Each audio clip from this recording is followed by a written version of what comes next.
say, for example, for men, when we socialize our men and boys to say, don't cry, behave this way, be strong, don't cry if your grandmother dies.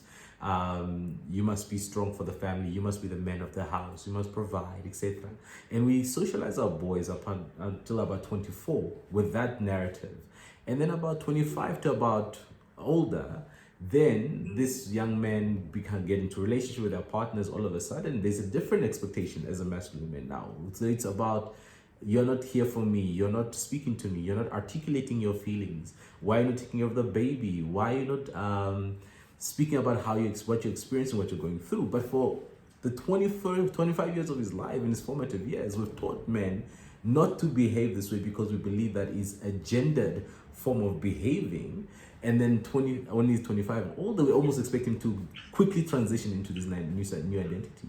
And I think that's also part of the societal problems of how we do. And then men who are caring and men who are not in the necessary box of what we consider how you're supposed to behave are punished, both by society's men and women, for not behaving within the binary forms of how they're supposed to be.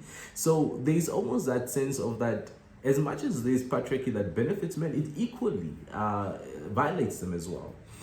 And what we've also, one of the things that I also want to raise from our work that we've done with men and boys is really understanding that many of these men have not heard a different narrative. No one has been able to come to them and say, speak about what you're going through. So we don't use words like come for counseling, go speak to someone about your mental health. We just say, hey, how are you feeling today? Like, what's on your mind? If you just want to talk to somebody about what's on your mind, come through. And that has been able to almost destigmatize this idea around help seeking, because help seeking for men and boys has always been a big issue, I'm gonna say.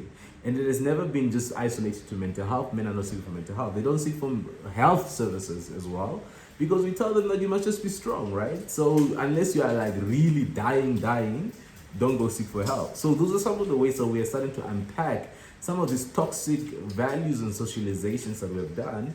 And then one of the last things that I also want to raise is against this issue around how society, and as we don't have accountability in society, so that reinforces this form of violence, right? So if somebody is violated, we would either victim blame or would either say it's because of A, B, and C, and then there's no incentive for somebody to help seek, and therefore, because there's no accountability, people are almost emboldened to continue to perpetrate violence. So what we've definitely seen in our programs is that as we get to somebody's level and as we're able to break down language into a way that they understand, that is when we started to see change and really see somebody as a human being and see the intrinsic value of the human being, and have non-judgmental, frank, open conversations about sex, about violence, about our society, about our families, about our behavior, and then confront that as a collective without victim blaming, without blaming somebody else, and say this is a collective issue.